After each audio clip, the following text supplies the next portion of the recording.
What's going on, Star Wars fans? How's everybody doing tonight? We are getting ready to start our Wednesday podcast. We got a bunch of stuff to get into tonight.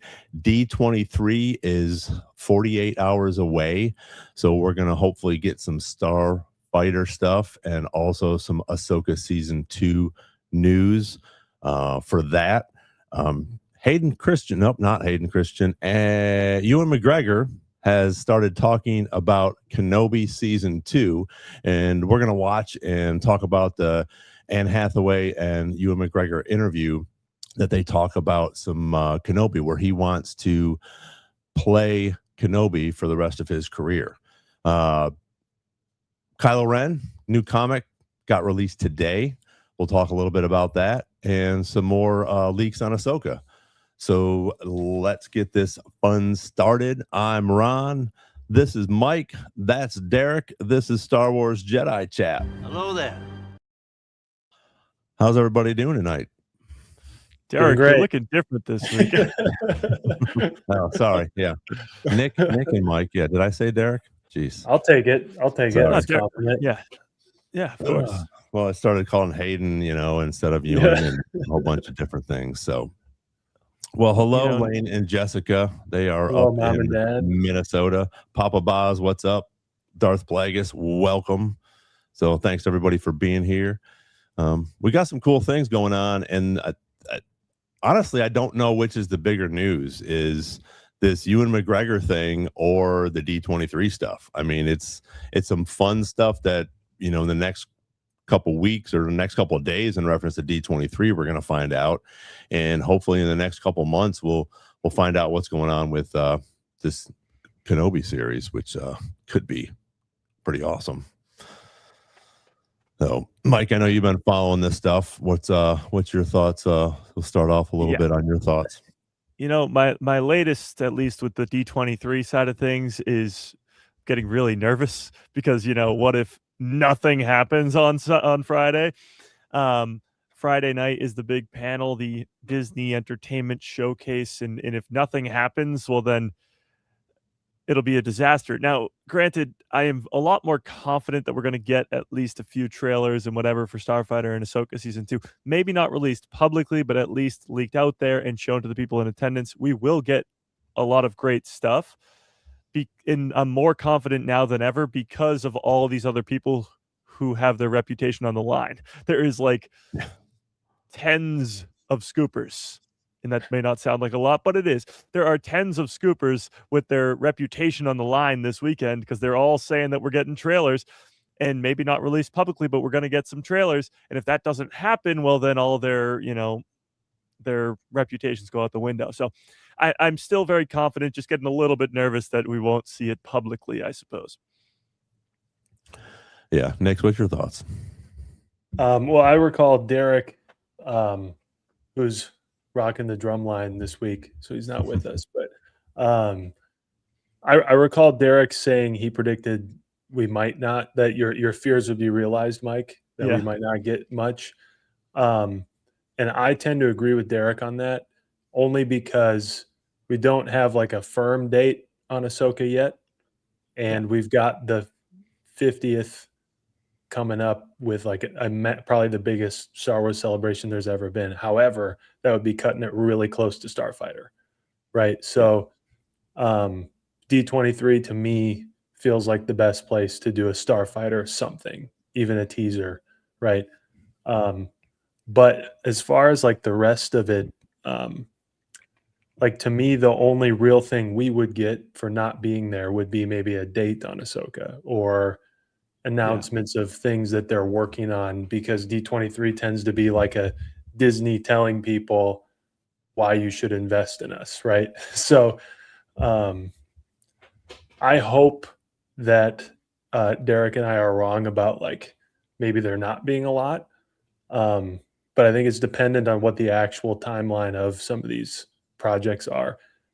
Probably regardless of if it's at D23 or not, we need a Starfighter trailer pretty soon if they're going to be billing this as big as they're trending to, Yeah, I mean, we got the Mando trailer in September of last year. So if we're on a same trajectory here, then it should be around this time we get a Starfighter trailer. So why not do it when you have D23 right there? Last year we didn't have D23, so they didn't have the opportunity to do the Mandalorian trailer there. So they just had to do it on some random day in September. They have a nice little slot right here on Friday night that they can do a nice trailer premiere. Plus, Star Wars could get a big win. Comic-Con, San Diego Comic-Con was very much just Marvel. Like it was Avengers it was Ghost Rider, it was the Black Panther 3 movie. Not a lot of Star Wars. And I guess Star Wars isn't usually that present at San Diego Comic-Con, but D23 can be where they steal the show with the Starfighter trailer. Yeah, I think you're right. But I also think that we will get some Ahsoka news. Hopefully they'll, get a trailer there that we'll get shortly afterwards. And then I think that we will get a date for Ahsoka. I think just because it has to be something bigger than just Starfighter. Here's the trailer, which is going to be amazing. And it would be huge. But I also think because they did push back Ahsoka, that they're going to give us at least a date if they don't give us the trailer on it. And I've been thinking, I think that we'll probably have Ahsoka during January or February. Sorry, even with the drop of A New Hope in theaters. I think we'll get both of them because, like you just said, Nick, I think we're not going to get Ahsoka too close. I don't think it's going to come right up to the end of March and go right into April so we're at Celebration. I think it'll be before that. I think they'll give us a couple weeks in between. So we'll see what happens with that. But I also, even like Kevin Davis said, "What's up, Clan Brandalorian? Thanks for joining us." But Starfighter trailer shown to the public, Ahsoka season 2, we know that the announcement, like you talked about this yesterday, Mike, Simon Kinberg Star Wars film, and the Mandalorian TV series, on Disney Plus. I think a lot of that could get announced tomorrow, because we didn't talk about it yet, but I mean we're at D23, but there was a picture of Simon Kinberg on his Instagram where he's at Skywalker Ranch. So why are you putting that out there now? Why is that? Everybody's going to see it. So it'll be interesting to see what's going on with that if they announce that. I think if they don't, that's definitely going to get announced for Celebration. But I think a cool teaser would be fun for that as well. Yeah, I think that was 100% on purpose. Simon Kinberg has probably been working with Lucasfilm now for years on this trilogy at this point, like not writing for years, but he's been in talks with Lucasfilm for years. And as we've heard most recently, that this now is on the front burner. It's the most important thing for them is to start the next trilogy, which it should be because a trilogy is more hype than anything else as a Star Wars fan. But for him to post that he's at Skywalker Ranch just 3 days before D23 just seems way too crazy to not be something. It can't be a coincidence. And I hope it's a lot further along than we think. I hope it's ready to film. I hope it's ready to go right now. Because we have a slot open for a 2028 Star Wars movie. And if it's the beginning of the Kinberg trilogy, that would be great. Yeah. Well, go ahead, Nick. I was going to say, Brandon's going to love this, but, they pulled off the whole Hunt for Ben Solo stuff, and we didn't know about it for 2 or 3 years, So these things could be much further along than we'll ever know until it happens. Or not, right? Like maybe we're fixated on something that they already dumped and started something else, But I have a hard time believing that the only things that we're going to be getting in 2027, even though they're huge, are Starfighter and Ahsoka. And I feel like D23 could be a spot where you announce a Tales, or we know a second Shadow Lord is coming. Maybe you talk about it or like where it's at. To me, whether it's Ahsoka or I agree with you, Ron. I don't think Ahsoka is going to run into Celebration. Maybe it will. but like a Shadow Lord would be a perfect show to have running, like into celebration time. And then, a few weeks later, Starfighter comes out, kind of like it happened this year with the movie. And I feel like we could be getting that kind of announcement from D23. Like, I don't know. What do you guys think? I just feel like I don't believe them that these are the only two things in the pipeline for even like this next 12 months. Oh, I completely agree. 2027 is, as they've dubbed it, the celebration, a year-long celebration of the 50th anniversary. And right now, it seems like the first 5 months celebration. Like after May, we don't know anything else that comes out in 2027. And like you just said, can guarantee that there's going to be more. Maybe it's Maul Shadow Lord Season 2. Maybe it's a Tales. Maybe it's something we don't know about yet. I think it could be, at least for video game side of things, the third installment of the Jedi games. Cal Kestis, 10 minutes. But yeah, I think there's a lot more coming next year because it's a year-long celebration, and we don't have a year-long's worth of content announced right now. Mm-hmm. I just don't know if they'll use D23 to announce it, though. Like, it almost seems like they could wait till Celebration, or I don't know. In terms of the Ahsoka Season 2 release date, when Ron was talking about it, what do you guys think is the possibility that it comes out like the Book of Boba Fett? Book of Boba Fett started on the last week of the previous year. So last week of 2021, and then the rest of the season was in 2022. Do you think they could utilize winter break, like when people are, on vacation in between Christmas and New Year's? They could use that time for when everybody's home. That's why they always release movies in that time period. That's why Doomsday and Dune 3 are coming out at that point. Do you think they could use that to be the first episode of Ahsoka Season 2? And maybe it still is technically 2026, but it's early 2027, and it's really early 2027? Yeah. Good.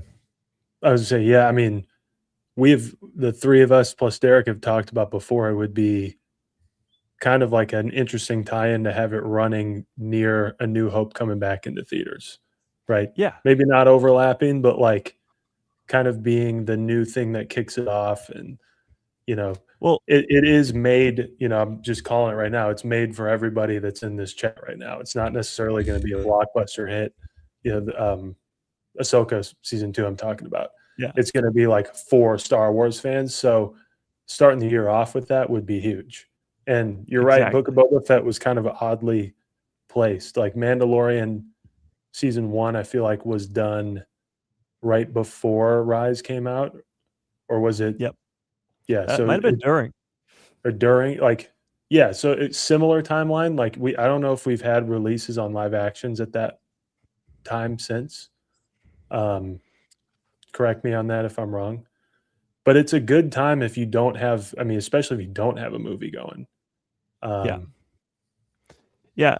I agree, because as you said too, it could come out, it could be finished before A New Hope gets re-released into the theaters, because that's like February 14th or something. So maybe it wouldn't be done yet, but it'd be close to done. And I mean, we also got one of the episodes of Season 1, which was that 5th episode with Anakin in the World Between Worlds. That was released in select theaters. So maybe they do something similar with this show too, where one of the episodes gets released maybe alongside of A New Hope. That would be crazy. But I think Skeleton Crew did come out around that time. I don't know when Skeleton Crew started, but I remember doing a watch party on New Year's Eve. So it was definitely coming out around that time. I think, Book of Boba Fett, at least numbers wise, did pretty well because it was a continuation of The Mandalorian and Boba Fett Returns. But that Christmas, New Year's Eve time, that holiday season, is a great time to release a show or a movie. That's why we're getting all these movies and shows at that time. So Ahsoka Season 2 fitting that slot would be pretty great. And it spreads out Ahsoka Season 2 from Starfighter. They're two live action projects. They should not be right next to each other. They should be spread out by at least a couple months. Yeah, I agree to some extent with that, but I also think, like you're saying, they're already releasing Dune and Doomsday. So you have two huge things that people are already going to go to see. They said that it's not coming out in 2027. So my prediction is it's going to be early 2027 in January. It will overlap with A New Hope because it's sort of two different things. There's a lot of people that are not going to be watching Ahsoka and go see A New Hope, especially guys my age that don't watch the animation stuff. They're just hardcore, 3, 4, 5, and 6, maybe 1, 2, and 3. They're going to go watch it. They're going to take their kids. Everybody's going to go see it. Like luckily I did, back in 77. And I think that we'll have Ahsoka after that. I think it'll run through, January into February. And then we'll get that because like you said, Mike, I think with those two movies are going to be blockbusters at the end of the year. And people are going to not burned out, but it's a lot of stuff to watch and catch up. I know it's going to be at home. It's not in the movie theater, but I think it'll be after those two things. You're absolutely right. It's a great time to put that stuff out. And if they wouldn't have said 2027 and Rosario Dawson comes out and says that, I think we would all be happy. But then we have to look back and are you going to say that this is what you announced and then you went back on your word and you put it out in 2026? Again, we're all going to be ecstatic about it, which would be great. But some of these other, critics are going to be, leery about other things that they put out. But I think that there's so much stuff coming out at the end of the year, which is going to be awesome too. Just not as awesome as Star Wars. Well, to your point on that, Ron, like what an opportunity for them. If I think we've said a little bit that like Mando and Grogu did seem to be sort of like kind of casting a net audience wise, is a very like everyone's welcome type of movie. Nothing you had to know, broad appeal, bring you all to Disney Plus to watch this show. Can we agree on like they at least want to they're looking at ways to figure out their audience. And to your point, the guys who would not have turned on Ahsoka if presented a badass Star Wars trailer when they're in the theater before they're going to go watch A New Hope in theaters might be more willing to go, man, I might check that out, especially if they bring their kids to it and they're like, oh, I know Ahsoka, the whole thing. So I think that'd be a good play strategically. Now, I will say to the point of putting it out in 2026 after saying they're pushing it back, the only thing that I see being a problem, unless it's great, which I'm sure it's going to be great, is can you imagine what our fandom would do to it going into it, assuming that it was rushed? You know what I mean? Like, I don't think they care about that, and I wouldn't care about that. But if at all it gives the feeling that they said, screw it, we're putting it out early, I could see them being like, you know what?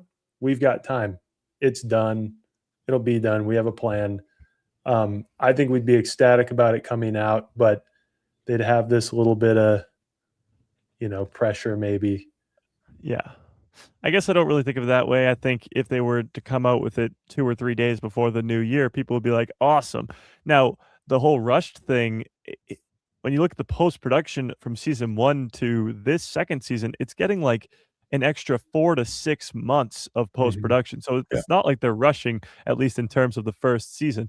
And it will have been like 4 years since season 1. So it's definitely not rushing anything. But I did look up some things here because Ron did make a great point about Avengers and Dune. They're obviously really big movies, and this is a show, but still it is very big deal at the same time. So the Book of Boba Fett came out on December 29th of 2021, the 29th. And on the 29th of this year, 2026, it will be a Tuesday, which just so happens to be the date that, Disney Star Wars releases its shows. Also, in December 2021, so back when Book of Boba Fett released, in terms of big movies that came out, one of the biggest movies of all time, Spider-Man No Way Home, came out just a few weeks earlier. So it's not as if they've never done this before. And honestly, I don't know if they would do this, but for a fact, at least Starfighter has a trailer before Doomsday, like without a doubt. So Maybe they do they probably wouldn't do a television show in front of Doomsday, but either way, maybe they do an Ahsoka season 2 trailer in front of Doomsday. That would be crazy. But either way, it's just crazy that it's lining up the same way, with Book of Boba Fett being the same day of the week and the same day. And they had big movies come out that year as well. Now, I think the idea that Ahsoka has already been delayed till 2027 almost, pissed a lot of Star Wars fans off. And if you were to be like, oh, wait, it is coming out in 2026, just, 2 days before the end of the year, it could work as a we won type scenario instead of delaying it even more. I don't know. Honestly, I don't want it to be too close to Starfighter at the end of the day. That's all that matters. I don't want one project to hurt because of the other or vice versa. They're two live action projects. With Maul Shadowlord, it was way different. The animated side of Star Wars is very, very different from the live action side, and it did not affect The Mandalorian and Grogu, and The Mandalorian and Grogu did not affect Maul Shadowlord. So with Ahsoka season 2, I think it's just a little bit different, and I think it should come out earlier in the year, like January, February, or maybe early March. Yeah. And it's going to be, and I also think we're forgetting that we're getting that Mandalorian Lego next month. What, September 2nd or September 5th? So we still have, some stuff coming out. We got Maul, which I think will come out next year. I think that will be the third project next year. Even though we don't have a date, it could be interesting to see if they give us a date for Maul and they don't give us a date for Ahsoka. Because I'm sure Maul's probably already done or pretty close to being done. At this point, right? Yeah, I think with the animated stuff, though, they don't promote it as far in advance as they do the live action stuff. The marketing budget probably is not as big, and they just they know what audience they're looking for with the animated stuff, and it's not the same audience as their live action stuff. So I think if a Maul Shadowlord season 2 is even close to done, you won't see a trailer for it until 3 months out. So I would say honestly, maybe sooner. Yeah, maybe even closer. So I'm thinking Star Wars Celebration is where you see the first Maul Shadowlord season 2 trailer, and then it comes out maybe over the summer or maybe in the fall. But yeah, that's where I'm at. I think you spread it out and you have Starfighter go right into the hype for Maul Shadowlord season 2. Yeah, it's interesting. I know we've done this before in past years, but right now we've gone Mandalorian and Grogu. So when did that come out of theaters? End of June or ish. Yeah. But we can just say release date was late May.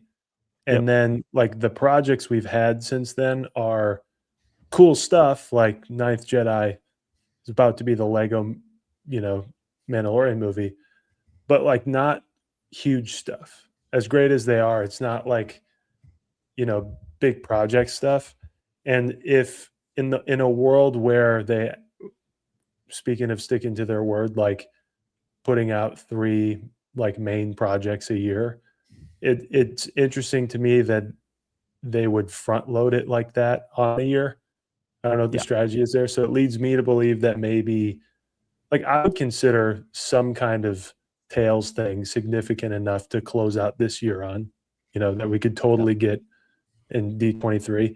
And the same goes for, next year. If A New Hope, Ahsoka, and Starfighter happens all before June, what does the rest of the year look like? Probably the third installment of the game, but that's kind of a different thing, right?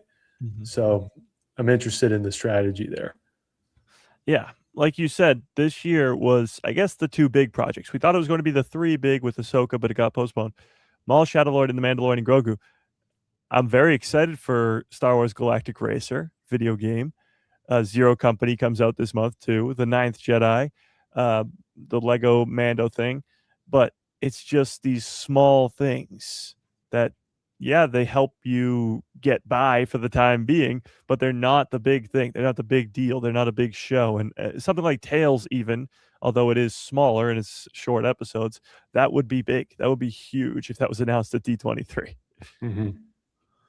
Yeah, but like you said, I don't think that they'll do that for the animation. I mean, it would be awesome, but I think they're probably, like you said, if we can get a date for Ahsoka, a trailer for Starfighter, I'd be happy with that, because like I don't think that they're going to announce Simon Kinberg stuff at all until Celebration. You know, they might start putting out some things like this and maybe, you know, dangle that carrot in front of us to see what's going on. And is Dave's movie or movies going to be put on hold if this Simon Kinberg stuff is coming to fruition and it's already possibly started, or is Dave's stuff already started, you know, and that's going to come out a little bit sooner, and then Simon Kinberg starts working now, so we do have something in 2028 from, you know, possibly both of them. Well, I don't have a source. I don't know if it's a great source. I just saw it earlier last week, a scooper saying that they're converting Dave's movie to a series. Yeah, who knows if that's true, what have you. But I do think whatever we hear from D23 this year, even if it's not a lot, will inform us just how much stuff, like the volume of things in Celebration that we're going to learn.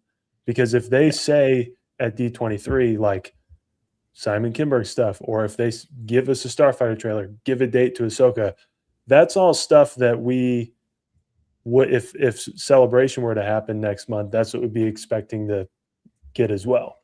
So if we get all that here, and we have the 50th anniversary celebration that's jam-packed, someone said in the chat earlier, like 5-minute panels. I think it's Brandon, like 5-minute panels at D23 so they can announce stuff. I think that's an indicator that there's a lot of things in the chamber at Lucasfilm that we don't know about that's going to explode at Celebration. But if we get like nothing from D23, and then we're still in this situation of like, what's Simon Kinberg saying, what's Dave Filoni saying, hey, we got a teaser, you know, slow burn until, you know, explosion. But yeah. And I guess along the lines of the Simon Kinberg stuff, I don't think, for some reason, they haven't, and maybe they're saving it for Celebration, but they haven't actually like come out and announced it. They've announced it, but they haven't. Like when at last year's Star Wars Celebration, when they came out and they were like, yeah, naming all these things that were coming up, like the Rey movie's still doing good, like whatever. They were just mentioning a bunch of things. Then they just casually slid in there, and Simon Kinberg's making our next trilogy. And granted, we had a lot of great announcements at Star Wars Celebration, but it just got completely overlooked. The next trilogy, like that should be the biggest thing. There's only ever been 3 trilogies in the history of Star Wars. The 4th one, that should be a big deal. So I feel like if they announce anything with this Kinberg trilogy at D23 or even mention it, it is a huge deal. It is the next trilogy. And Star Wars Celebration, I think, will be the place for that when they full on bring Simon himself out on stage, maybe even announce some of the cast members or something like that. What episode 1 or whatever it's going to be called is going to be called. And maybe a release date would be great too. But that will all happen next year. I just hope we get anything, a mention even of the Kinberg trilogy at D23 to just, you know, give us a nod, give us some signs of life with what's coming next for a new saga. And to Ron's question about the Dave Filoni stuff, I think Dave, very much like we got with Jon Favreau on The Mandalorian, when he was filming season 3 of The Mandalorian, he already wrote all of season 4, and that got reworked into the movie. So I think while Dave Filoni was filming all of Ahsoka season 2, he's doing the exact same thing. He's writing what's going to come next. Now, I hope it's not a series. I hope we get a trilogy of movies, but even if it's just one movie, I think he's already working on it. It's probably not filming yet or anything, but I think he has probably is writing the script or has already written the script, and they're trying to figure out what the plan is. I don't think Simon Kinberg is going to be a trilogy of movies in 3 straight years, so you could intertwine the two. Go one trilogy movie this year, the next year then is a different trilogy movie, and then bounce back and forth every other year for 6 years. It would make a lot of sense because you have to have movies in between the trilogy films, And why not have 2 trilogies? Well, and that's just it. Can you imagine that? Can you imagine a Star Wars movie for the next 6? Well, it'd be 7 years after that. After 8, because you got Mandalorian and Grogu this year, Starfighter, and then if we start going back and forth with trilogies, I think that would be amazing. Hey, I'm gonna take a quick break. Tomorrow, everybody that's on here, myself, Jimmy, Brandon, John are all going to be on with Nick, and he's going to do a recap with us for the weekend we just had at Rebel Scum Con. We had a great time. We're going to show pictures, talk to you guys all about it, let you know what we heard and things that were going on there. So just wanted to shout that out. That's tomorrow. It will be the same time, and Brandon and I will be collabing and streaming that. So make sure that you guys check that out tomorrow. We'll at 7:00 Central Time, so should be fun. We had a great time. Saw Holly there, which was awesome. So it was great to see Holly again as well, along with a bunch of actors and actresses and a whole bunch of stuff. And so it was fun. So it's going to be a great time and a lot of chat activity, I presume, for talking about. So get there. Yeah. Me and Nick are sitting over here feeling left out. No, it looked like a blast. I really do have, crazy FOMO of missing out on that one. But yeah, you both are on the list next year. You're both going with us. We gotta go. Year. Yep. So it's really cool. It's like a little mini celebration, Nick. It's really cool because it's all Star Wars, and that's the fun thing about it too. It's not like not that San Diego Comic-Con and these other cons aren't cool, and they have some cool Star Wars stuff as well, but this is just Star Wars like Celebration is, and it's pretty awesome. Yeah. Awesome. I wanted to bring up I think it was KG's chat. Can you do that? Yeah. Yeah, the KG. That's what I was gonna say. Yes. So alternating trilogies would probably get confusing for casuals and lead to fatigue, though. I personally wouldn't mind it, but I could see it becoming an issue. I guess my response to this would be we already kind of got that. Granted, it wasn't 2 trilogies going back to back, but it was Force Awakens, then Rogue One, then The Last Jedi, then Solo, then The Rise of Skywalker. That's bouncing all across the board. That's going from a trilogy movie to a solo movie that doesn't take place anywhere close to it in the same spot in the timeline. It's completely different. So they've done it before, just not 2 trilogies at the same time, but 2 very, very different stories coming out opposite each other in different years. And it has worked, clearly. I mean, Rogue One... I would even throw out there that I agree with KG to an extent because, like you said earlier, Mike, if we're doing a saga trilogy, 10, 11, 12, I personally, I'm not sure about you guys, but I personally am partial to that being a really big deal. If there's going to be anything that Star Wars is putting its energy into and that we're blowing up, it's the saga films if we're making them. It's a straight line through the main thing. Great. Rogue One was huge because it was great. Oh, sorry. Rogue One was huge. Yeah. Rogue One was huge because it was great and because it brought us back into sort of original trilogy territory, which is what I feel like whatever Dave's making, if it's an Heir to the Empire thing, it'll be very Star Wars-y in a way that's a fun deviation. You know what I'm saying?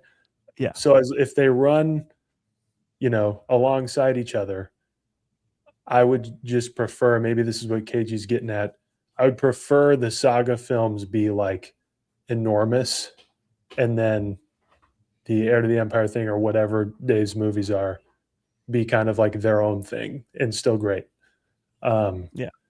Because I do think even casual fans at the end of all that were able to make the distinction that, the sequels were different from Rogue One and Solo. I don't know where that comes from, though, if it's a certain type of marketing or if people just actually went and saw them. People obviously went and saw Force Awakens, Last Jedi, and Rise based on the numbers. But, calling it episode 10 is different from a Star Wars story. Star Wars. Yeah. Yeah. Yeah. So Yeah, I don't know how they go about that with 2 trilogies going at the same time, but it has worked in the past, I suppose.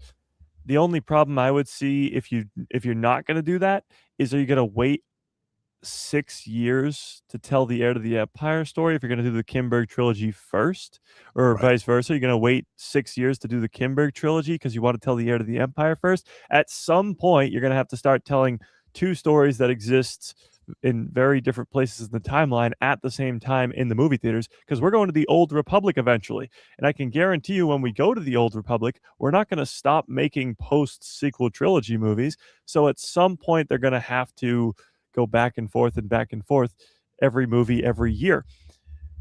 I honestly think it could work really crazy if they somehow not like one movie affects the other in an extreme way, but imagine we got like the first Kimberg movie and then we got the Dave movie.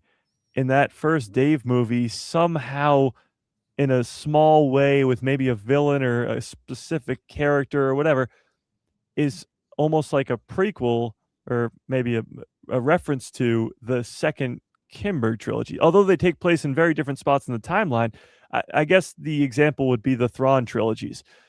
The first Thrawn trilogy that's canon is in Rebels time.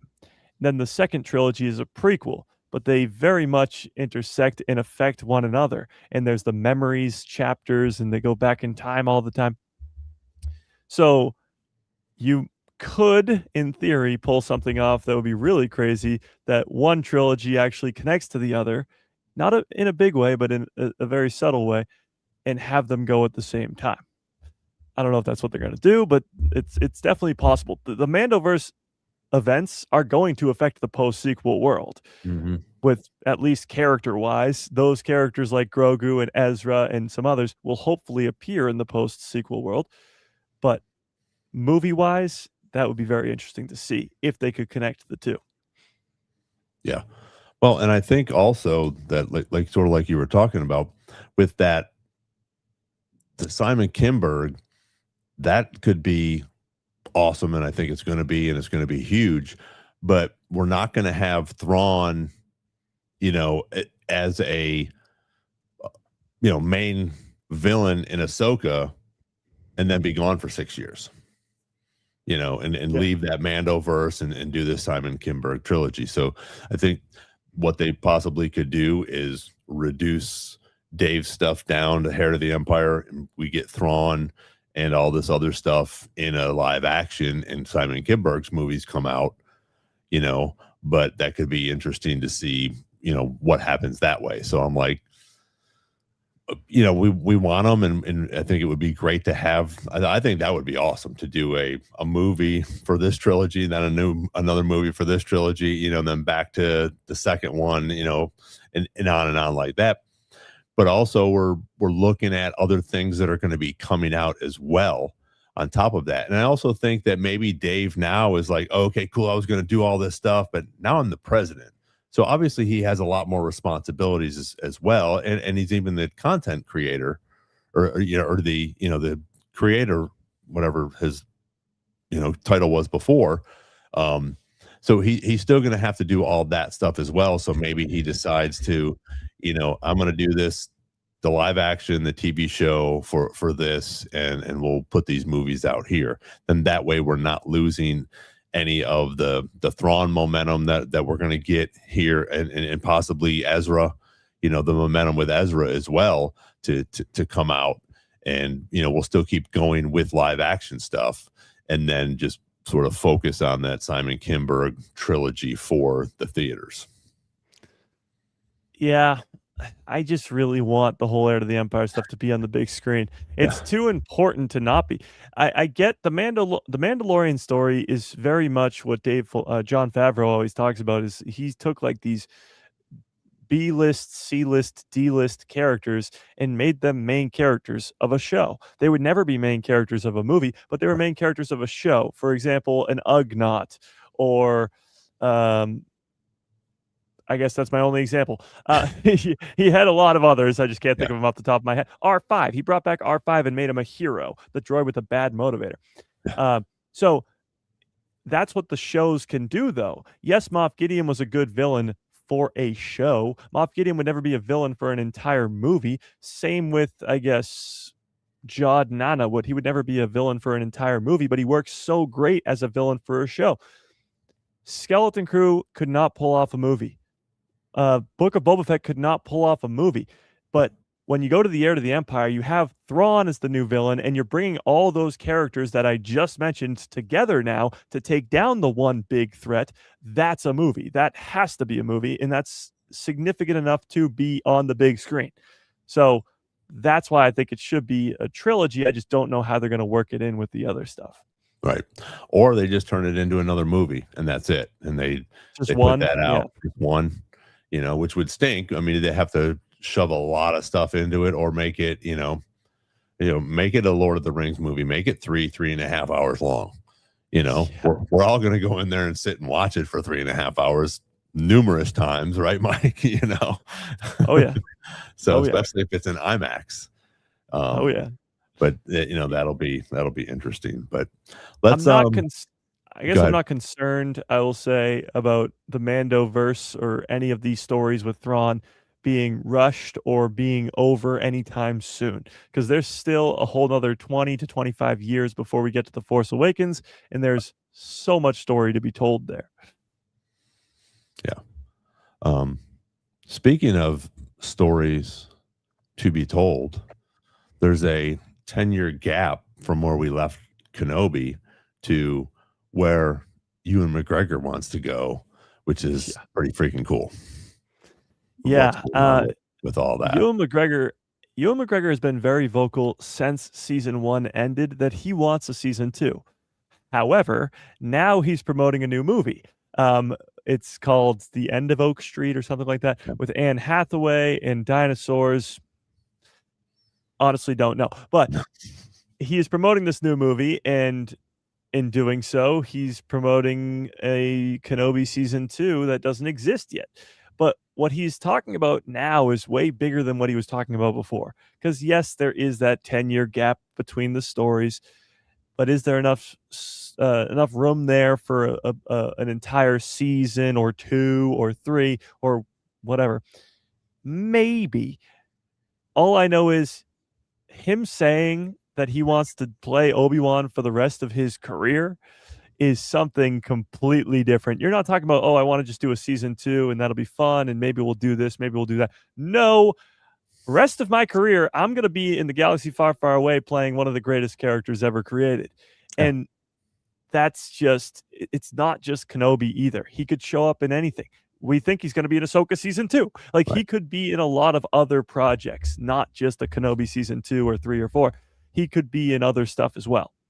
And for an actor to be that open and wanting to do it, pushing so hard to be more involved with this galaxy is great to see. You can tell that whatever experience he had on that first season was so much fun because he wants to keep doing it for the rest of his career.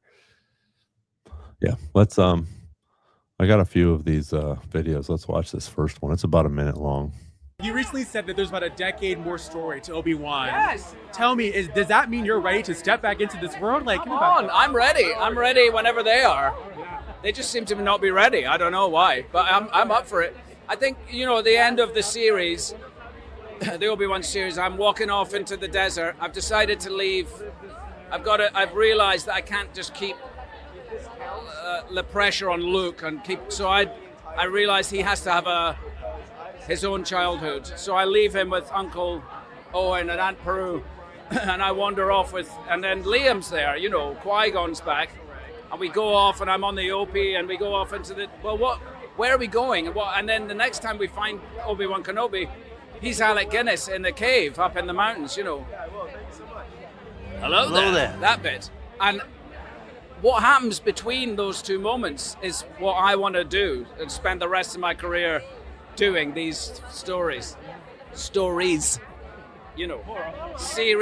or movies, and we've got plenty of time. I've got 10 years before I'm Alec Guinness's age, so come on, Disney. I mean, exactly. I mean, let's. I mean, how amazing, and how much he's pushing that, and letting them know that he wants to do that. And like you were saying, Mike, he could go and do Star Wars. He don't have to do any more Oak Street. He doesn't have to do any more of these other movies if he doesn't want to. He could get paid for the rest of his life to be Obi-Wan Kenobi until he is Alec Guinness's age. And we would all be happy with that. And he could, maybe do maybe a season, maybe two, depending on, where they wanted to take it, with Crate and different things on Tatooine, and, sort of leaving Luke, letting him grow up a little bit, but I also think, like you said, you could put him in other movies as well, or other series as well, like Ahsoka season 2, where he could pop up, in other places. But to do that, and for him to vocally put that out on, E! News, Esquire, obviously Disney has seen this, and whether they, have said, hey, go ahead and do this, which I'm sure at some point there is some sort of NDA that he has signed, and he's allowed to speak and talk about, like we've talked about with many of the actors and actresses on this.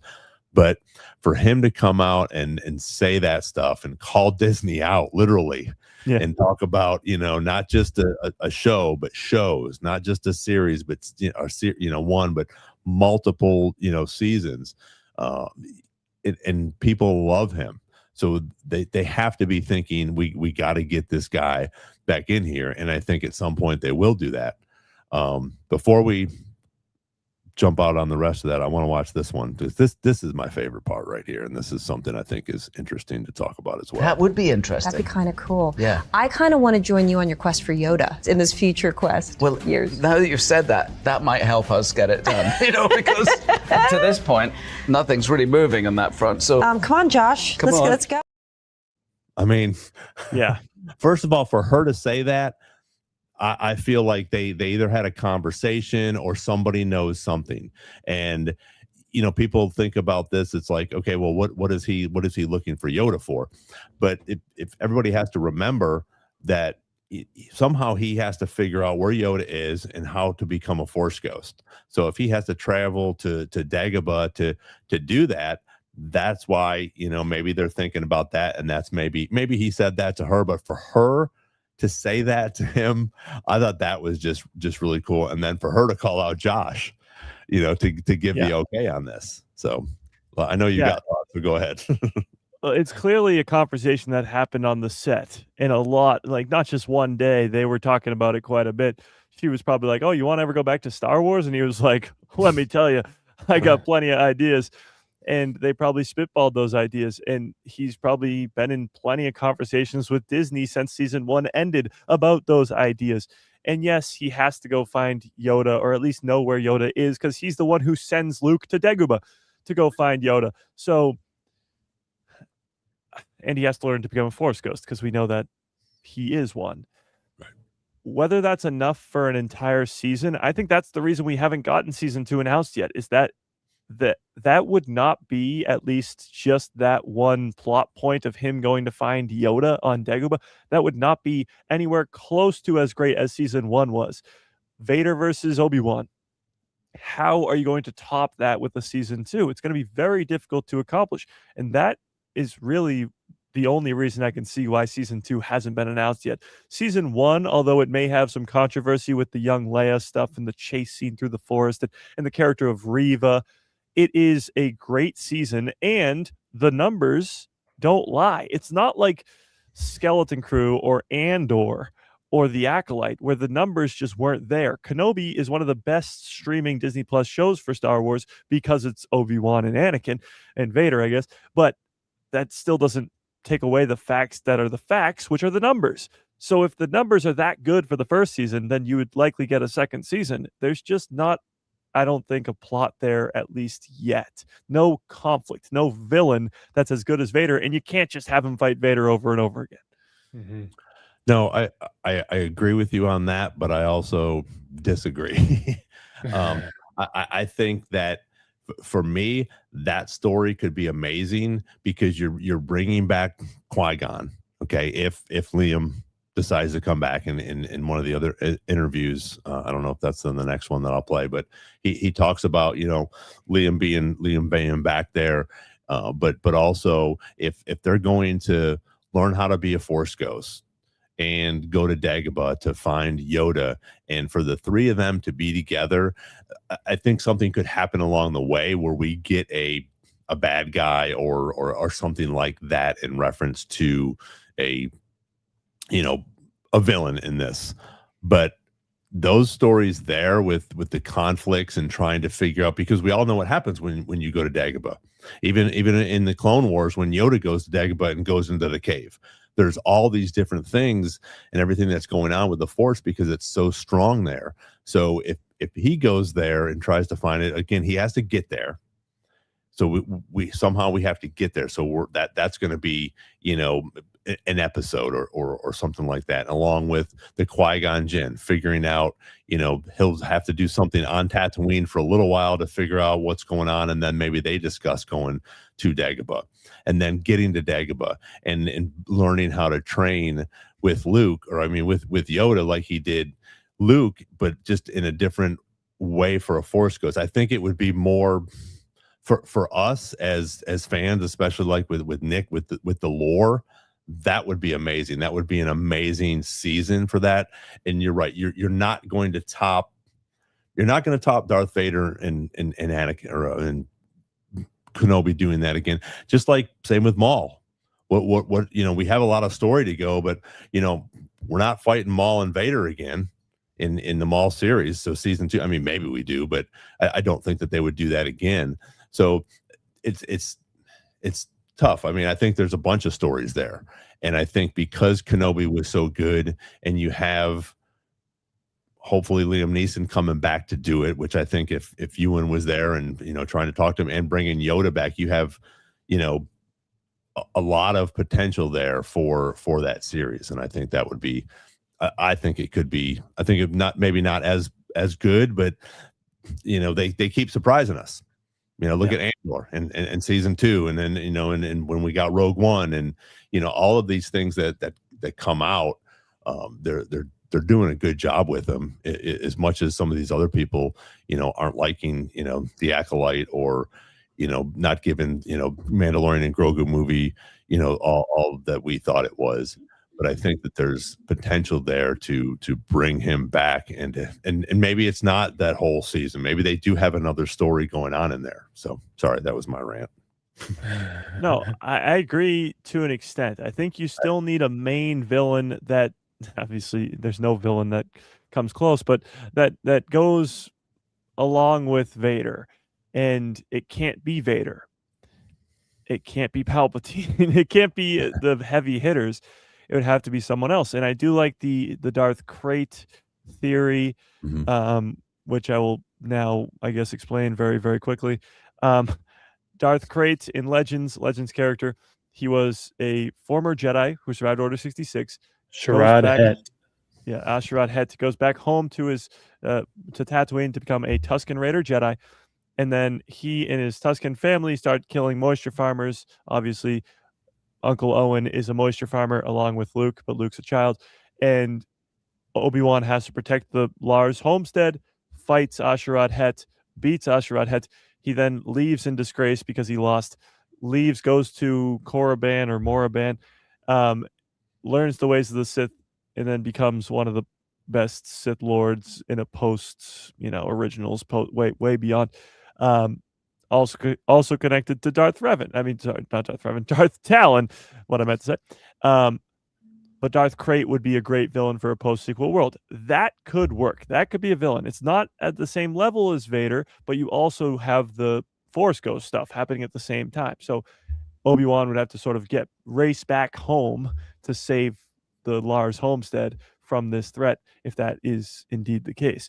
I guess I will come to your side for a second here, Ron, in that in Clone Wars Season 6, you get, yes, Yoda going to the caves on Dagobah, but you have Yoda versus evil Yoda. You have Yoda meet the wills of the Force. You have Yoda meet the ghost of Darth Bane. you have some really crazy stuff happen. And if you have things of that, crazy level in a Kenobi season 2 in live action, like if he meets the wills of the Force, or even a Force ghost of a Bane or a Revan or somebody from the old Republic days, and goes to a Sith planet, or maybe goes wherever. If he goes to the caves on Dagobah and, flashes back to his time on Mandalore versus Maul, or watch Satine die or something in live action, that would be wild. And I would be all for that. There just needs to be a villain. There needs to be a plot, a conflict. Well, and I think with Crate, we'd have to that could be a good villain, and if you're going to bring him over from Legends, do a great job with that. But then somehow he's going to have to we're going to have to figure out where the end of his story is. Well, so you could that could go all the way. Yeah, that could go all the way into Starfighter, and you can make him a Kimberg trilogy villain, and I do like that concept of tying the future villain to a legacy character like Obi-Wan, because then if you're watching Darth Krayt come on screen in the Kimberg trilogy or in Starfighter, like Nick just said, then you're going to go, oh my God, that's the guy who lost to Obi-Wan like 50, 60 years before this. And now he's a Sith. And he looks like shit. And he's a Sith Lord now. Like, that stuff would be really cool. You'd be setting up a future villain in a Kenobi season 2. Yeah. And in Legends, how is he involved with Talon? They are, well, he lives for a long time after that. Okay. It's like 100-something years later, and Talon is one of his apprentices, because there's a lot of Sith at the time. And it's actually connected to the entire story we've been talking about before with the Cade Skywalker stuff, and all of that sort of exists in the same story in the same time. So if Starfighter has given us one name and it's Cade, and now we're talking about Darth Krayt, and we're talking about Darth Talon, and we just got Darth Talon canon version with Devon Izara in Maul's Shadow Lord. It seems like the stars are aligning, but maybe we're losing our minds at the same time. I don't know. Maybe we're looking way too close at this thing, and we got to zoom out. Well, yeah. Go ahead, Nick. Since among the people on my Mount Rushmore of heroes growing up, Kevin Garnett, Ewan McGregor, Obi-Wan, and so on and so forth. So on and so forth. That's a great list. I'm all for a season 2. Been saying it. It's fine. Couple of things. Number one, I believe the reports way back when that Obi-Wan was going to be a movie with the hope of it being a trilogy. I believe that. Not sure if it's true, but that I'm gonna put some faith in those reports. There weren't as many rage baity stuff on the internet back then. Yeah. That being said, I feel like the first movie of that plan is Obi-Wan season 1, just stretched out a little further, for pacing. In which case, if that was the movie, they probably hadn't written all the way. They maybe had an idea for what they'd do for the rest of it, but it would have to involve his journey with Qui-Gon. That's where it ends, right? I agree and disagree, in the words of Ron, with you guys. I don't think he has to find Yoda. Yoda learned how to do all that through Qui-Gon. I think Obi-Wan would do the same. I think in that endeavor, he could talk to Yoda in the same way that someone like Ezra talks to Yoda. Not in the world between worlds, but in this sort of it's not like Ezra tried to talk to Yoda. Yoda appeared to him, and it's a part of the deal. I think it would be a huge push for a season 2 if Liam Neeson has that big of a role, where he's the one that Obi-Wan is talking, Qui-Gon and Obi-Wan, for 40% of the show is this thing. Even if Liam Neeson's not in every episode, but if we get one of those, every few episodes, they have a nice 20-minute, powwow, that'd be huge. Or even if it's as brief as Anakin Skywalker in Ahsoka season 1. But I agree, the villain thing, you know, Star Wars in the last like 6 years, maybe even more, has given us like unexpected villains that we now can't imagine not seeing. The Stranger, Chimera, Moff Gideon, you know, all that, Krennic, right? Like these people that like we can't imagine the lore without them now, that wouldn't have seemed that interesting going into it, you know? Yeah. So I could see a villain popping up for Kenobi that fits that series, but isn't as huge as like Vader or Maul, you know, that sort of thing. And you could always, the same way you mentioned it, they're doing it with the name Cade. We don't know. I doubt it's Cade Skywalker, but it's like basically the same thing, just without being a Skywalker, is I think what we all think it's going to be. Same type of character, adjacent. They could do that with a Crate, Ashrad Het. Like that's a great story, you know? Yeah. And I think one thing also to note about like unexpected great things in Star Wars is, Ron and I have talked about it a bunch. Like I didn't think I didn't anticipate Leia being the central part of that first season. I don't think anybody did. And we're, you know, the running scene, yeah, whatever. There was some stuff in the first season that maybe wasn't executed to everyone's liking, but the outline of what that story is was great. It was a surprise. And I think like if there was a season 2, having now the Qui-Gon is back, possible Yoda, but really Obi-Wan like becoming, you know, more powerful than you can possibly imagine. It, like what Ewan McGregor is saying, like there's a huge component of this character that we thought we were getting in this last season, but we got that story instead as like a precursor. And that would run alongside the more like action-y part, kind of like Ahsoka season 2 is about to do. There's going to be some weird Force stuff and there's going to be a war. And I think, you know, if they're going to do an Obi-Wan thing again, I think it's going to be a big one. I think it's going to be as important, even though we already have an end, you know, for him or for probably most of the characters involved. But anyway, that long-winded rant to say, bring it on. Yeah, I'm not opposed to a Kenobi season 2. I actually really want it. I just am very concerned that, and I guess I'm not as concerned now because Disney hasn't greenlit it yet. They've had plenty of time to do so. But I'm concerned that they just want to make a season 2 just to make a season 2, and there's no actual story there. I guess the long hiatus between seasons does make me feel better because they're clearly trying to find a story that works.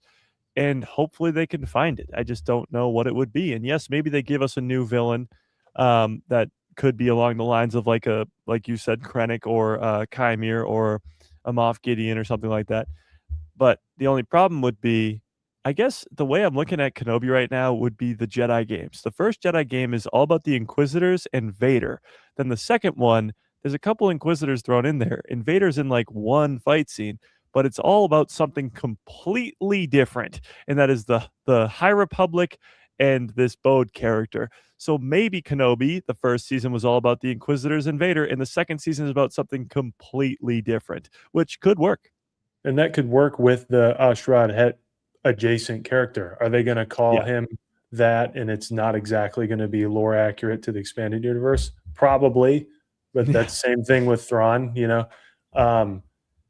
Now, the question is like, he's sort of resolved by the end of the first season that he's going to straight up just protect the Lars homestead, but not get involved. And then presumably he doesn't get involved until we see them, you know, in A New Hope, maybe, despite Luke kind of knowing stuff about him. You know, I don't know. Yeah. But so like, it being another attack on the homestead and Obi-Wan defends it and that's the story, I agree. It doesn't seem like it's necessarily the main point of the show, right? But it would fit, you know, if we're doing new saga films and we're doing like the culmination of the Mandoverse films. An Obi-Wan season 2 series would be more than enough of a deviation from those timelines, and as far as like content running concurrently, right? Yeah. Like Rogue One is Rogue One and Solo are big deviations from the sequels, and this would kind of do that for the next chapter or whatever we're doing with releases and projects. I do like the point that April brought up in the chat too about Kenobi possibly involving more of the path. Yes, that's what I was just going to say. Yeah. And Qui-Gon, obviously, Qui-Gon is going to be a huge part of any season too. But the path was obviously brought up in the first season, even a Quinlan Vos mentioned. Mm-hmm. And maybe you get something along those lines where like someone comes to Obi-Wan, finds Obi-Wan on Tatooine, like at the beginning of season 1 that Jedi did, and he goes, go into the desert and bury your lightsaber. That time is over. Now things have changed since that first episode to the last episode, so maybe his reaction would be different. But if a familiar face showed up, he didn't know who that Jedi was. Ventress. Oh, I was not thinking Ventress. I was more thinking Quinlan Vos. But yes, Ventress or Quinlan Vos or somebody that because he had a nice little arc there with Quinlan in the Clone Wars. He has a relationship with that character. So if he showed up to him on Tatooine and said, we need your help real bad right now, something crazy's going on with the path, we need your help, then maybe he would do it. And I don't know what that would be, but it could involve the path, and that could be a big part of what's going on right now, because we have the Cal Kestis games talking about the path. We got the Kenobi series. We even had, some of the Bad Batch not really tap in, but we thought it was going to and lead it into it at least with Tales. Quinlan Vos, with Tales with Asajj Ventress. So maybe Kenobi could be the next spot for that Tales or the path, story to continue.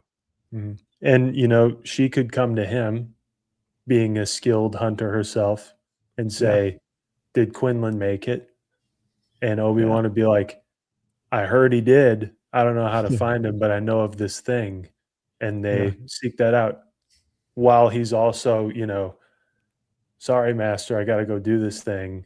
And then to Max Rebo's point, I don't know who watches after the homestead, maybe Cody, or maybe, if you're going to give Reva another shot, that would be a reasonable thing for her to be involved in. Like if he says, you got to make something of your life now.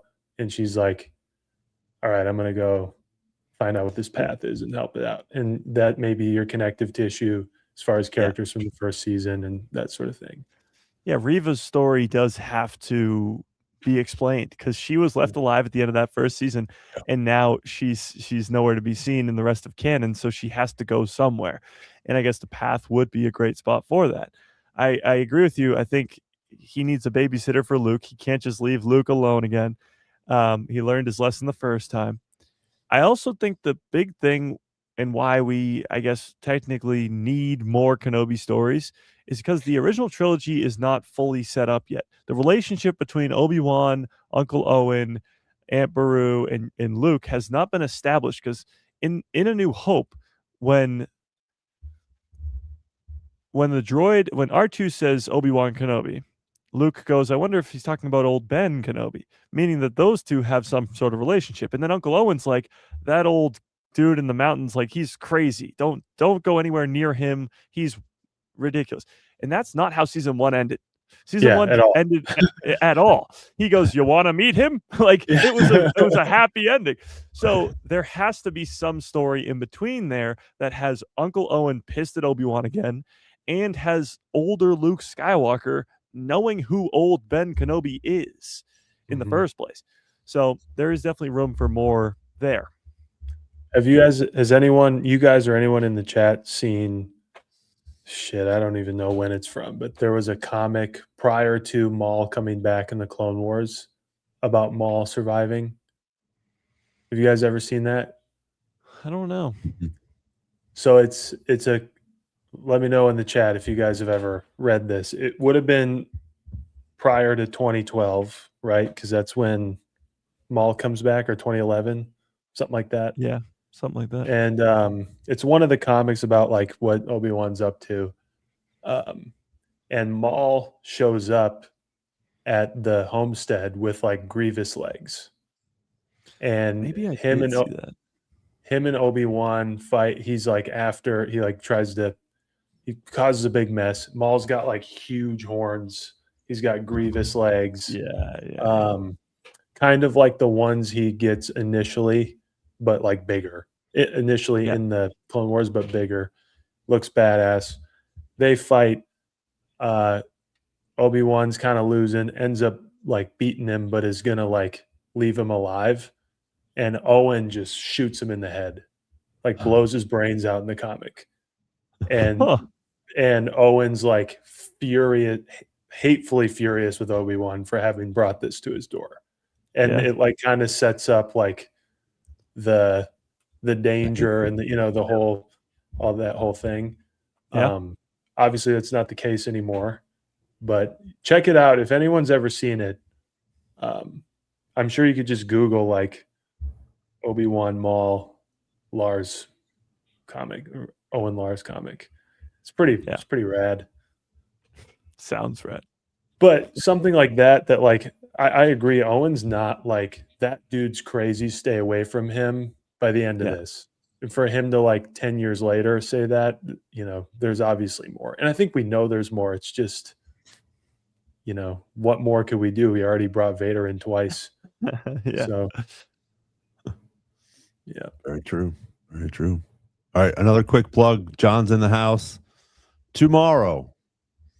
John, myself, Brandon, Jimmy are all going to be on Star Wars Jedi Chat again, recapping Rebel ScumCon. So meet us over here at 7 tomorrow. John, thanks for jumping on, buddy. Had a great weekend. So that was it. Just a fun little plug for that since John's here. The speaking of Kylo Ren, I know we can keep talking. I guess we can keep talking about Kenobi. We still only at an hour and 10 minutes. So do you think that Anne Hathaway will possibly be in something like we talked about a couple weeks ago, now that he's been doing this movie with her? And obviously they've talked, and there's another little interview where they ask, I forget what it was, but he talks about, her being, Luke and Leia's sister or something, and so, some other funny stuff. But I think that she could be, a good Sabine as well. And I know we talked about Kate Blanchett as well, but I think that she could be one as well, and bring her into this series, where that could bring some people in too. If you're going to bring Liam Neeson back into a live action thing with Ewan McGregor, and now you have somebody like Anne Hathaway that as a big name coming in, like sort of like they're doing with Amy Adams for Starfighter.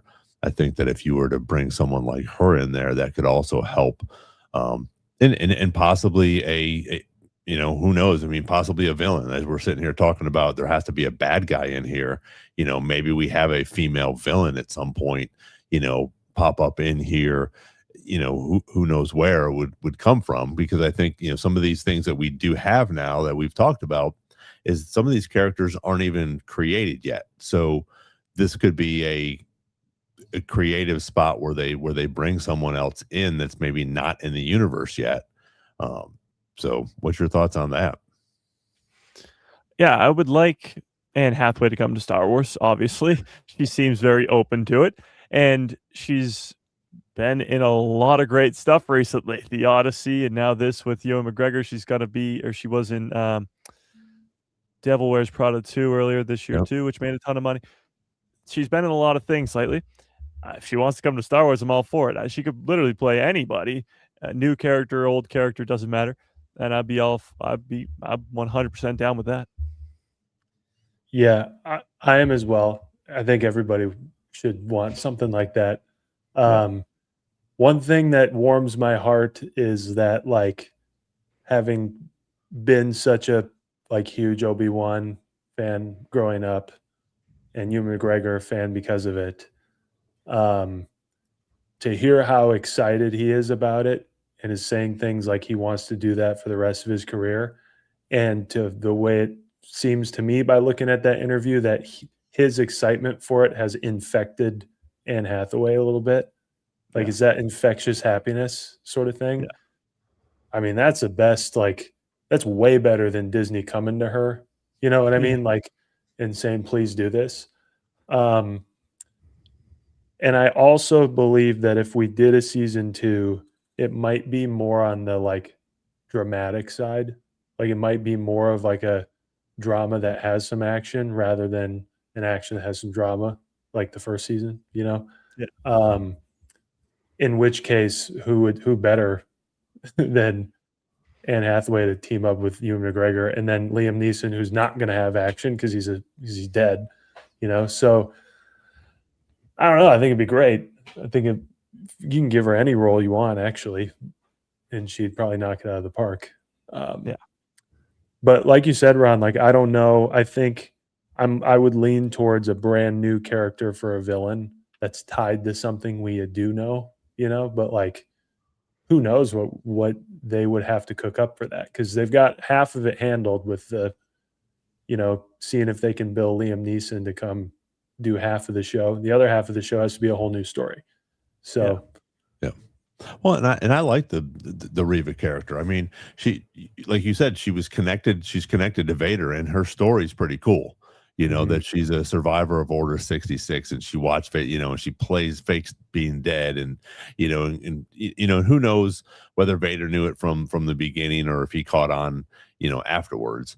But I thought that was a good story and a good build up with everything that went on, and I think that you are going to have to end her story somehow, good or bad, but it's going to have to, you know, and again, maybe we're going to get it in a book or a, you know, a comic book or a novel, which would sort of stink, because I think that was a good character. And like you said, Nick, or Mike, you know, could put her on the path and have her go help and do some different things like that.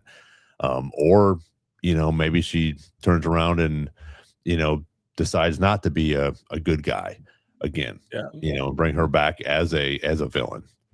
But could I throw out a thought or wild speculation, since we're doing it? I mean, maybe not for Obi-Wan season 2, but the Baylan Skoll type character would be a great sort of like vein of like character types to run into as like potential problems in a show like that. Yeah. It'd be a great way to see, like, you know, who a Baylan Skoll is, and the path would be a good vehicle to be like, where does he veer? Because at some point he said, screw that, I'm done, right? But it wasn't, as far as we know, it wasn't like while he was in it, because he believed in it, you know, by his own words. So there's people who choose the Obi-Wan and Yoda and path route, and there's the Baylan Skolls of the world. And so, and then there's like the Inquisitors and that sort of thing. But like, you know, that'd be a big sell too to people like us. You see like a, you know, I don't know if they'd use Rory for that, but like if you see someone who's recognizable in that role, or if the character is of that cloth, obviously Max said, who we talked about earlier, Quinlan, like those sort of things would be characters that are, especially Quinlan, like we get a little bit of him from the Clone Wars, but we would love to like actually like meet him for real, you know, as not just like a fun side action character. Like that would be, even though he's already very much in the lore, that would be a character that we'd love to see on screen and get to know as a main character, right? Which kind of has a new character vibe to it, even though we all know and love him, especially because Dark Disciple's so good. So I think like cut from that cloth would actually make it like a stronger case for Reva to come in and have a significant role without being like the sole like problem for Kenobi, or the sole like project for Kenobi, right? But Quinlan Vos, Cal Kestis, and Reva in the path. That'd be pretty sick. Yeah. Well, I do like the idea of possibly having a Baylan Skoll type crossover or a character like that. Because not all Jedi after Order 66 either, died or went into hiding or became an Inquisitor. There are some people down the middle or went different ways, like a Terran Malicos on Dathomir or like Baylan Skoll. There's plenty of other options that could appear in a possible path connection or just to Obi-Wan himself, maybe hunting down Obi-Wan or something. I don't know. But there's room for that as well. Yeah. You remember when Derek said you have to make wild predictions that might come true? Yeah. I'll throw one. Baylan Skoll is a great candidate for being a new canon version of Ashrad Het in future Darth Krayt. Oh, that'd be crazy. Loses to Obi-Wan and begins a life as a mercenary trying to seek other things and has to sort of rebuild his confidence with the Force, decides to do it with the dark side, finds something on Peridia, doesn't die at the end of the season, kind of gone. We get him later. That would be wild. That would be insane. I like it. I like it a lot. You want my crazy theory that might come true? Yeah, Cal Kestis goes to Alderaan. Is that yours? No. Definitely not. Well, and that's the thing too, is now we have to, with all the movies and stuff that we're talking about, and like you said earlier, Mike, with the Dave Filoni stuff, is we have to bring Cal Kestis into live action at some point, I would think, with everything, the build up that they're doing. And he's not going to be in the Simon Kinberg trilogy, so he's going to have to do some stuff, with Dave, whether it's movies or live action. But I think that's something that they have to deal with. And I also think with, with the stuff with Mara Jade, what's going to go on with that? We have a new lightsaber. We have a, possible, Amy, being in this movie. We're not sure what her character is yet, but I think that could be a good possibility to bring some of these other characters, in again. Yeah. Oh, The Fall of Kylo Ren dropped today. New comic series, which they're going to have a few. I got a few of them here, but I'm hoping that this will be as good as the last one was. Yeah. The Legacy of Vaders. Legacy of Vader was fantastic. Yeah. The final Maul one came out as well. Let me see what else I got. Yeah, these are sort of cool. I think this would be. Yeah. Again, it's just like the book. I don't know how far you are along. I'm not going to do any spoilers or anything, but Legacy is just continuing to go.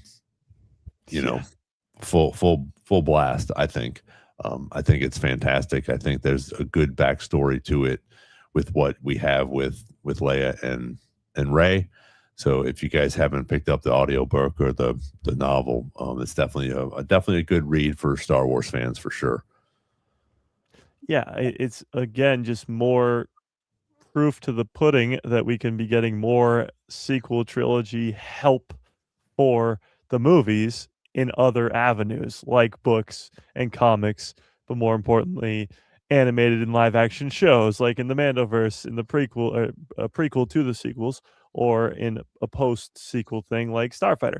There is so much that can help out. And Legacy, I don't know what chapter I'm on specifically, but I am very deep into it now, and it is so great. I still think I like probably Shadow of the Sith a little bit more, but you're talking Old Republic connections. You're talking Leia and Rey and their relationship growing so much stronger. Tython is the planet that it takes place on for the most part. It's just lore central, and it every time I hear an Old Republic Jedi or Sith or whoever be brought up in this book, I'm writing that down, because this could become a character in 4 or 5 years who could actually be a live action character or something.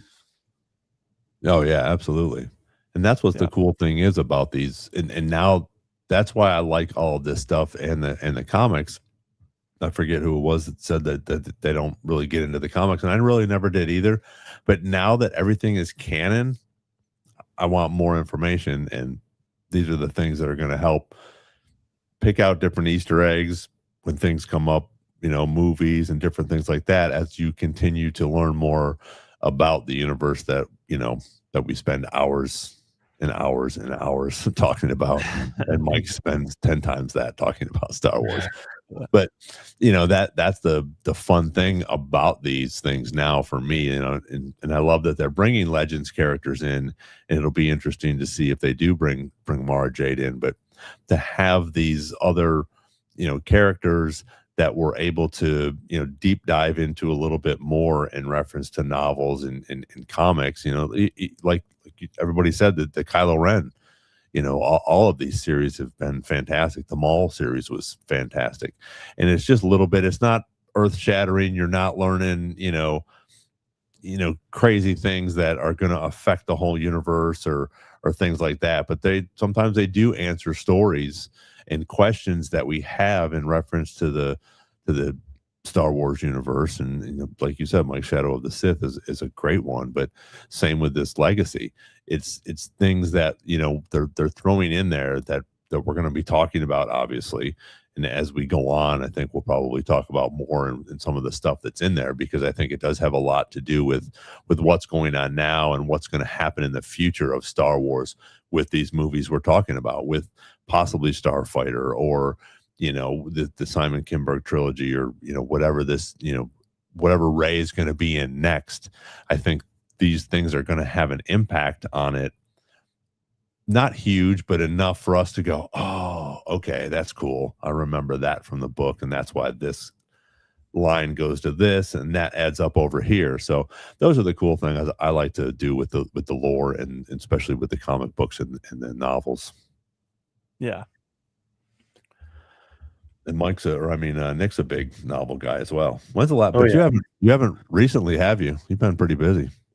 Yeah, I didn't. I think, Mike, you said maybe the same thing. Like, I kind of hit a drop off like a third of the way through the High Republic stuff. Yeah, same. It just kind of, it was great, but it was a lot. And there were different, like, there's a lot of young adult stuff. I'm not a huge young adult book guy. And so there were a select few that I used to read it, everything that would come out. And I got boxes of books in that this closet behind me is filled with books. But I read the ones that I'm okay, I want to, Master of Evil, I want to read that, you know what I mean? I used to do all of them. But it's cool too, like you said earlier, both of you, some of the things they choose to drop is an active choice. And I say it every other week, but watch our interview with James Lucino. Everything that everyone thinks George Lucas did back in the day, he didn't. Disney does. They meticulously make sure you have stuff in there and very much check it. So if, say, in Andor, Luthen mentions the Rakatans twice, it's kind of an interesting choice. That's a choice. They didn't just throw it, So interesting. Also have gotten into Legacy a little bit. Interesting name drops that I feel like you said before, are not accidental. Maybe they are. Maybe they're just choose one. Here's the list you can choose from. But yeah, I'm always interested to see what those things do, because they don't typically put things in there for completely no reason. And obviously the novels add a lot of context. And this will add context. I'm more looking forward to when Starfighter comes out, and one day we get an episode 10, which I'm assuming is what the quote unquote Rey movie actually is, right? She'll have to be a part of the next trilogy. You know, I'm curious as to like what parts of these novels we're getting now and in the next year or two actually inform that stuff. You know what I'm Yeah. saying? Because like Yeah.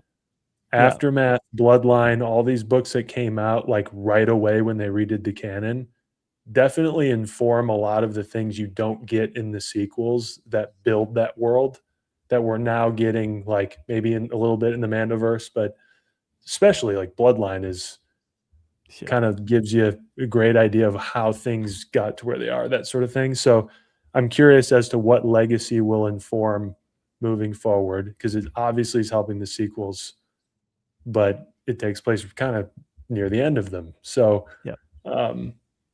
I'm more curious at what that book and what the coming books will do for what comes next, because I do think we're moving toward a post-sequel world here.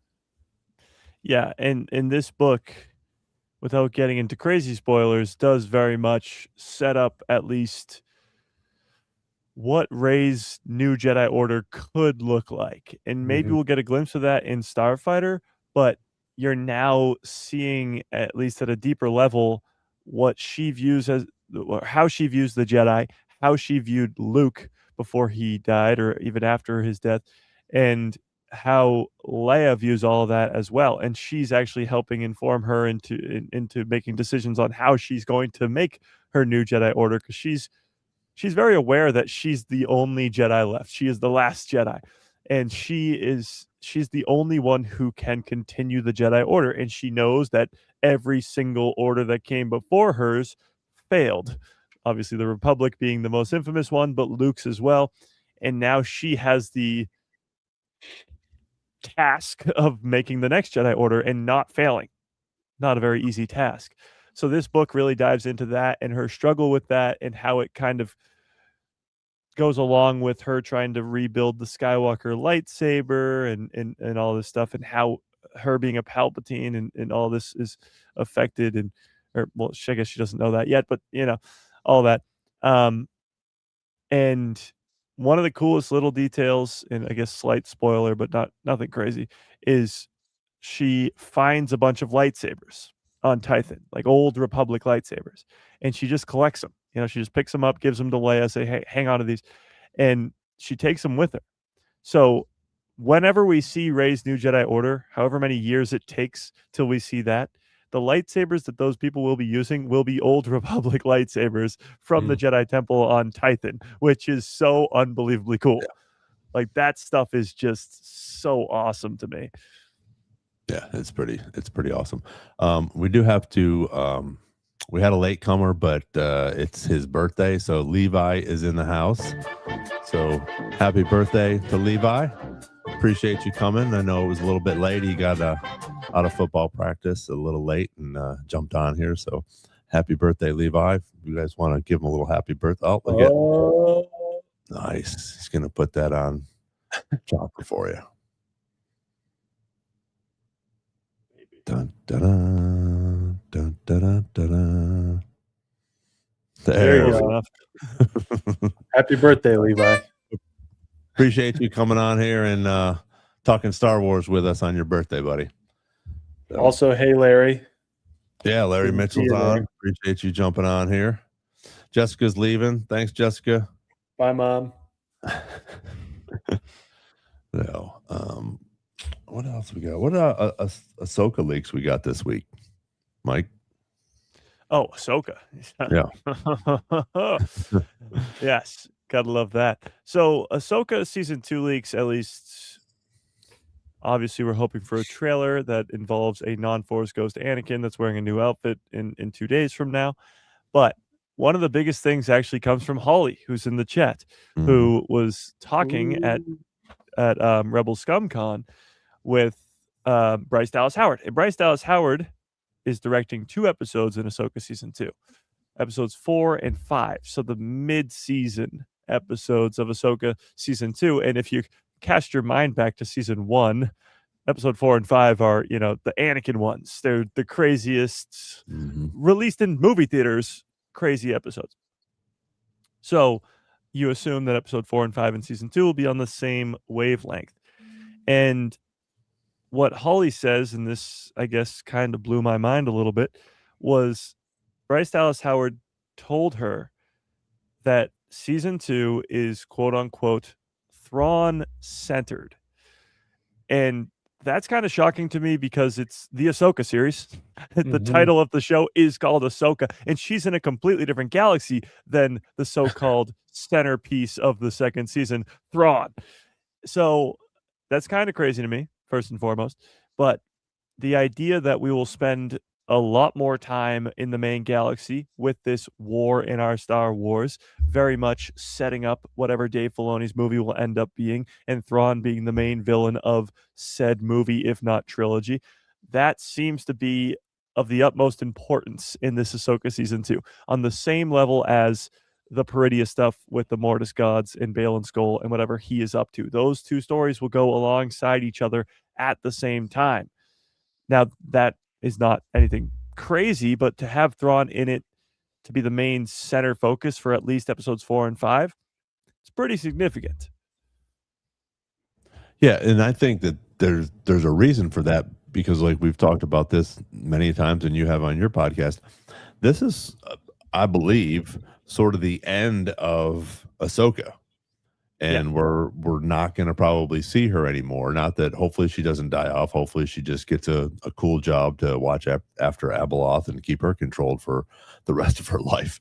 But I think that could be, like you said, almost a turning point where we get a bunch of maybe the Mortis gods, we get the Baylan Skoll, we get the Ahsoka, the first couple episodes. You maybe get, a little bit flashing back to what they're not flashback, but over to the next story, in the regular galaxy, back and forth. But for that to turn into Thrawn, like we were talking about with, possibly Dave Filoni's trilogy, he's going to be the main bad guy in this. This is the big blue meanie. So we have to give him, the clout that he should have as he wins this battle against probably the New Republic, like Mike said, Herodine, a whole bunch of different things going on over there. And turning this into almost the Thrawn series instead, because he is going to have to be the main villain, and the normie fans are going to have to. They're going to compare him to Vader and Palpatine, so he's going to have to be a badass.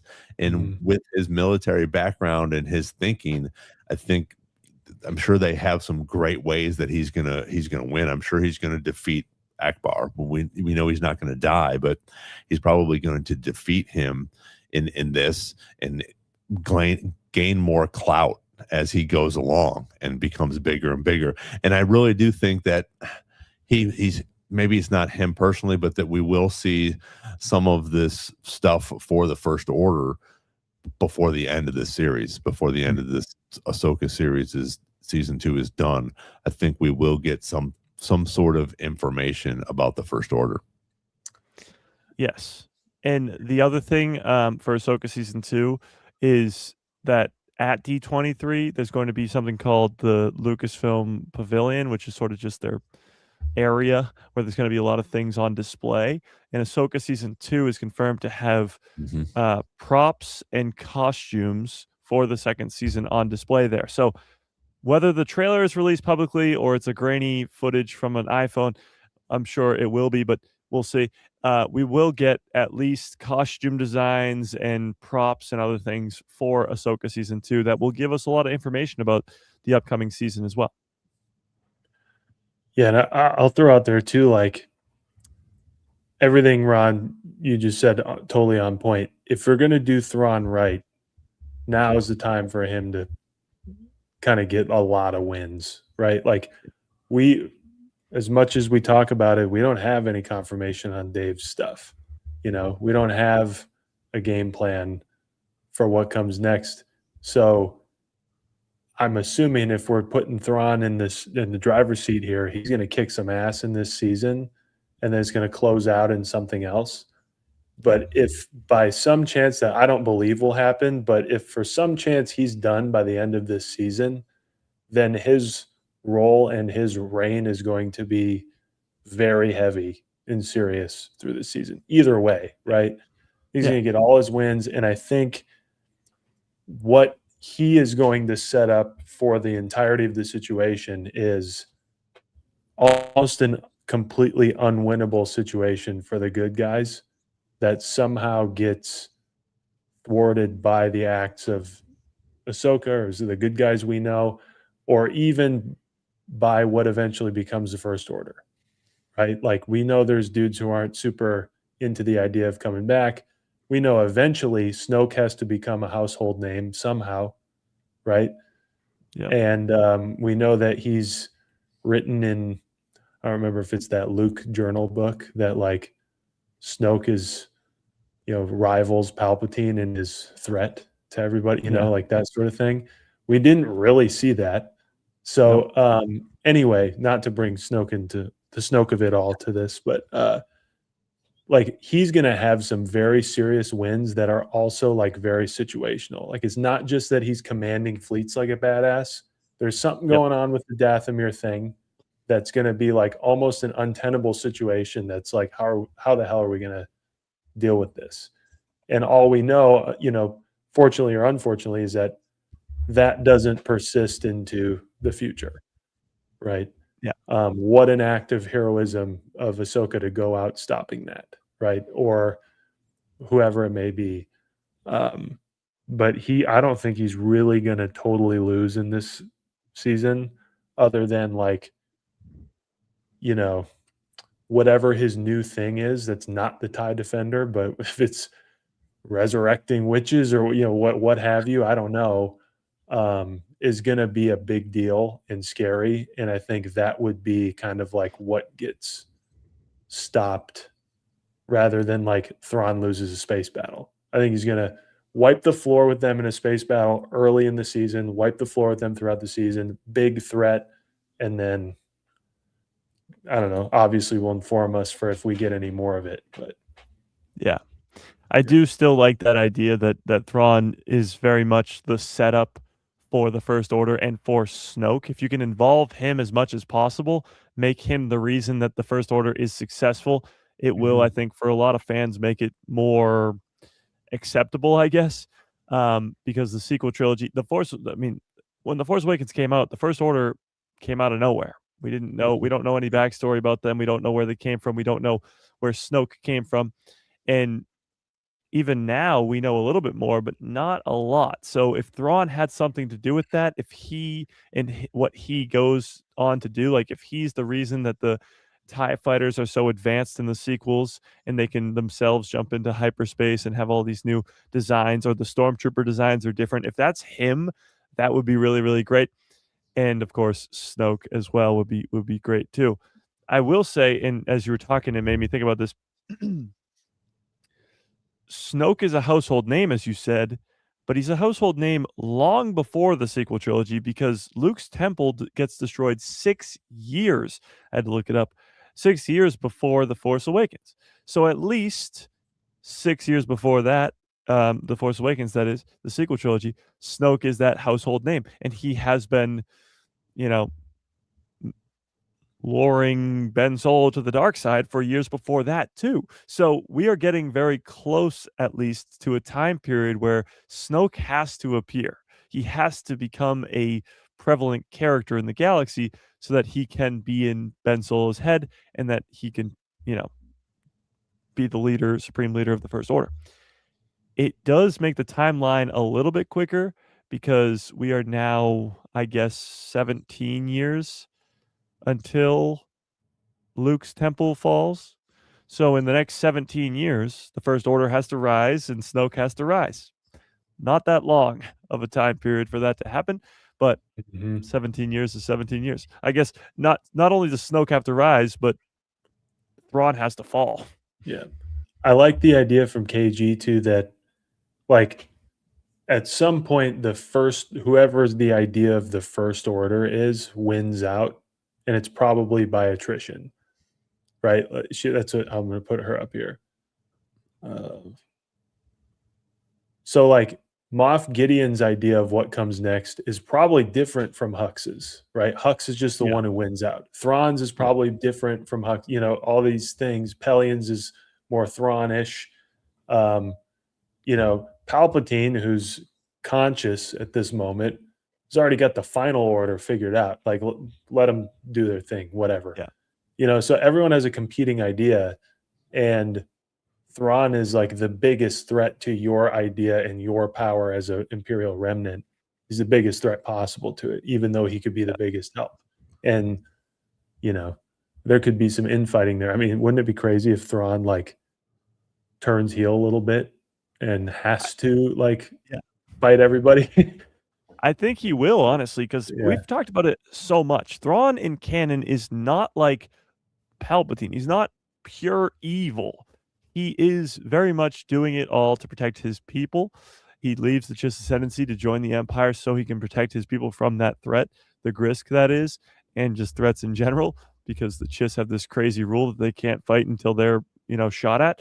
But he joins the Empire for that reason, and he's doing that out of hope to protect his people. He's not this pure evil person like a Sith Lord or anything. So to see Snoke rise to power, or Hux rise to power, or Palpatine's plan with Necromancer and Starkiller Base or whatever, you will have that infighting. And you mentioned it with Moff Gideon. You see that at the end of The Mandalorian Season 3. The Shadow Council meeting is just all these remnant leaders fighting, arguing about finances and everything. Like, that's already happening. The infighting is already there. And I could see Thrawn rising up as the heir to the Empire and then looking around and going, I don't want to deal with this. Like, this sounds horrible. And maybe he doesn't die, or maybe he does get stabbed in the back by Snoke or his own, I guess, maybe Hux or somebody that's an Imperial. Because even in Legends, he gets stabbed in the back by Rook, by a Nogri, and he was friends with the Nogri for years. So something similar could happen in canon where the Imperials are the ones who turn on him, and that would be really great. It could be the case that Thrawn figures it out. Thrawn finds out about Necromancer. He finds out about Palpatine and goes to the New Republic and it's like, here's what's happening. I'm out of here. I don't want to deal with this. Or even without telling them, finds out about Starkiller Base and is like, nope, not doing that again. Not again. Bigger one? You kidding me? But yeah, it's such a central part of his character in that first new Thrawn book, like the first now canon Thrawn book, is that he's like, look, man, the best tool at my disposal to consolidate power to eventually go do what I want to do right now is the Empire. If I got here and it was the Republic, it'd be the Republic. Like, this is not, I don't really care about your politics. Like, I'm using this is the best opportunity for me. If he shows up and he sees this Shadow Council and he's like, man, this isn't as big of an opportunity as I thought, you know, he might peace out. Or he might just say, screw it, neither is the New Republic. Maybe I burn the whole thing to the ground. That is why I think he might fight the New Republic at first, because he thinks whatever I'm doing is going to be way better than what the New Republic is doing. And in order to protect the galaxy, in order to protect everybody from some threat, whether it's the Grisk or whatever he saw on Peridia, whatever threat it is, he might be like, I'm the best option here. And the New Republic sucks. The remnant of the Empire is completely disassembled. Like, he thinks that he's the best choice. And maybe he is, at least in his own mind, to stop that threat. And the New Republic is too stupid to listen to him. And the Empire is just too much infighting. And that might be his demise, but that might be where we're at right now in the galaxy. It's also something he says to Morgan Elsbeth in Tales of the Empire. You know, he's like, the Empire is a construct. They're all over competitive. They're idiots. You know, it's just what the hand we're dealing with. But you have a lot of opportunity. And he probably still feels that way, even more so now. But, you know, Thrawn reminds me a lot of Luth and Rael. You know, they're kind of on opposite sides of the fight, though. Like, Luthen is a genius, and he's sort of a leader of the rebellion, and Thrawn's just on the other side of that. They both, I guess, are really smart and good at what they do, but they have very similar personalities, I guess. They're willing to do it at any costs, so to speak.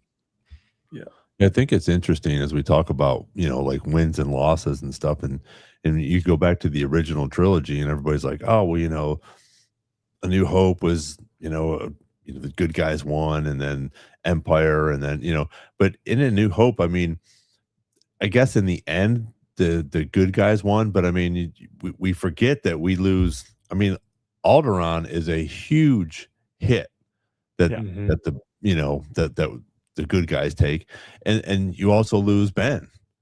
They lose Tarkin and a Death Star, but it's almost evened up at the end. So a lot of these things, I think, sort of even out, and I think that's sort of like that. What's going to happen with the Thrawn thing is, at some point, everybody's going to think, oh, well, Thrawn's just this bad guy, but he's really not. And especially if, like you've talked about before, and just, if the Grisk or some of these other, things come back, he's already freaking out about, leaving, probably because of Abeloth, and he's found something in Peridia, and he's like, you know what, I don't care who's on this ship, we're leaving. It doesn't matter if you're Baylan Skoll, your mercenaries come back or not, we're out of here. So I think that's the cool part about Thrawn is we won't have him. He's not going to be snapping necks and force lightning everybody to death, or lightsaber battles. It's going to be more of a strategic thing, just like we see in Rebels. And I love the calm about him when he's like, okay, they won this one. Yeah. When the Rebels win, a couple of these different battles, and a lot of the time it's not even his fault. It's the underlings that messed up. And that's why the Rebels won or got away. And those are the interesting things, that he just keeps a level head the whole time, no matter what's going on. And I think that's sort of the cool thing about him, and that we will see him turn into the bad guy. And I don't think that we'll see him, lose his mind, but we'll see him become a bigger threat. And then the normie fans will understand, oh, okay, now we know why this guy has taken over, between Palpatine and Vader, and before Palpatine comes back, what's going on. So it'll be interesting to see what his relationship, or what's going on with him and the First Order, because I think you're right, Nick. I think if they're like, oh yeah, we're building this planet just like the Death Star, and this is what we're going to do, he's done. I'm out. So, well, and that's a great point about A New Hope. If you're like a new viewer then or now of A New Hope, it's like most of the movie losses, right? It's like door gets blown open, everyone gets shot to death by stormtroopers. Vader chokes out the captain, captures Princess Leia, who appears to be the good guy in this movie, right? Then your little wins are like, Luke getting off planet. Oh, they burn Uncle Owen Aunt Beru to a crisp. What's next? Oh, they dissolve. And I actually, with the context of the prequels, kind of a big deal. They dissolve the Senate. Like that just means it's all over, right? Like, it's done. It's Empire is handled. Everyone loses. Because in Revenge of the Sith, I feel like they kind of make a point to say, hey, he can't get rid of the Senate. It doesn't have that kind of control yet. They dissolve the Senate. They blow up Alderaan. Obi-Wan sacrifices himself. You don't really know why as a new viewer. Then you see why. They let the good guys get away. Your biggest win is that like everyone stays alive because they let them. And then like almost everybody in the fighter squadron gets killed. And then you get the big win, right? And I feel like that'd be a similar pacing to what this would have to be if you're going to tee Thrawn up as, Vader adjacent, right? But then obviously with a lot of story in between, right? A New Hope. I didn't just give the actual synopsis to A New Hope. That's just the things that happen that set up our problem solving for our characters. But yeah, I think you're absolutely right. And this is Thrawn's chance to win a little. Because, I mean, we see him win a lot in Rebels, but you don't really get to see it much in live action, at least not yet. Well, and I think it might be cool, too, if it is going to be a little bit more Thrawn heavy, maybe we will get, and maybe these normie fans will get a little bit more of the background Like we've talked about before, just answering these questions. You don't have to have a, half the episode tie up, who Thrawn is and where he came from and things like that. But, maybe a flashback or even a story that he tells somebody or somebody tells somebody else about him, will sort of catch people up on what a bad guy he is. Because we already know sort of what his story is, and why he came back, or how he came back from Peridia. But now we have to build him up as this bad guy who's coming in and probably going to wipe out a bunch of the rebellion with one ship and a bunch of witches. Yeah. And like, not only do we really want to see that, but from the perspective of a maybe more casual fan who's not been into Thrawn or even seen Rebels, like, you don't want them feeling the way we may have felt about the First Order in Snoke, where it's like, these are the bad guys, but I don't know why, right? Like, so Thrawn shows up and he's blue guy and sort of creepy, but I don't know why yet, right? If you're a new fan watching Ahsoka season 1, it's like, yeah, he seems kind of cool and bad, but like, I don't like, what's his deal? I don't think we really saw his deal to the fullest extent in season 1, which is fine. Yeah. So season 2 is excellent opportunity to just kind of only display it, especially if there's more coming. But I agree with you both that this is probably the end of Ahsoka. At least the story anyway. Don't know about her, but yeah. No, absolutely. The other little bit of Ahsoka season 2 stuff was Ewan McGregor. I mean, over the last week and a half-ish, he's been hyping up this second season beyond belief. He's been talking about how action-packed it is and how much bigger it is than season 1, even how much more Ezra we're getting. Like, he's been really, really hyping this up. He even compared it to, like, season 1 of Clone Wars is very much just establishing everything. Same with Rebels and same with Ahsoka season 1. And then he's comparing season 2 to stuff like Clone Wars season 7 and Rebels season 4. Not only does that kind of indicate that this is probably the last season, but also that he's saying things are getting serious really quickly and it's becoming that big of an event. Like, this is going to be huge, way bigger than season 1. Season 1 is very much just a setup for this second season as well. There's a lot of great stuff in that first season, but still. Like Andor. Yeah, very much. So I think season 2, I mean, Ewan McGregor, you listen to him in interviews and he gets you excited. And given the logic of where we're at, if he's getting more screen time, that does kind of line up with the whole Thrawn-centered thing that Holly reported, Yeah. Yeah, exactly. All right. Well, we're just about at 2 hours. It's funny how time just, goes by and it's like, we're done. Tomorrow, we first of all, you're gonna go watch this guy's podcast at 1 o'clock Eastern, 2 o'clock Central, or no, vice versa. What time are you on tomorrow, Mike? 2 o'clock Eastern. Thank you. Yes. So he will be on 2 o'clock Eastern, and then we will be back tomorrow at 7 p.m. for a recap of Rebel Scum Con. So, Holly, if you're still on, please join us. We'd love to hear your adventures as well. I know you got to see the Bryce Dallas Howard panel and some other things. So please join us. But everybody join us tomorrow, 7 p.m. again here.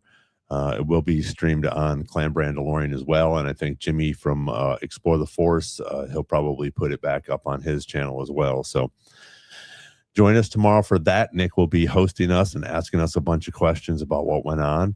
And like I said, Mike's on tomorrow, and then again on Saturday, and again on Monday. And are you doing anything special, Mike, with the possibly? D23? I might be doing a live stream just during the showcase panel on Friday night, but we'll see. Okay, so keep a lookout for that. There's one other thing that I was going to say, and I totally forgot. So, oh well. Go ahead. Let's just everybody cross your fingers. say your prayers. Let's make sure we get a Star Wars trailer this weekend, okay? Yes. Just one. I'll take one. Something. Put the good vibes out there so that we get something which would be pretty cool. Yeah. If we get something. And I think we will get something like we talked about earlier. So if you're just joining us, go back and start from the beginning and watch the whole 2 hours again. Oh, that's what I was going to say. If you want to continue the conversation, we have a Discord now. There is a free Discord and there is a paid one as well. So check that out. You guys can keep up the chat and the conversation going and ask some questions and things like that. Once we do get a few more members in the paid subscription, there's going to be a bunch of fun things going on in there with giveaways and different things. So go check that out and join our Discord, which will be fun. So yes, Fearless, may the force be with you, as Mike says, always. Thanks, guys, for joining us. We will see you guys tomorrow night. See Mike tomorrow at his regular time. May the force be with you.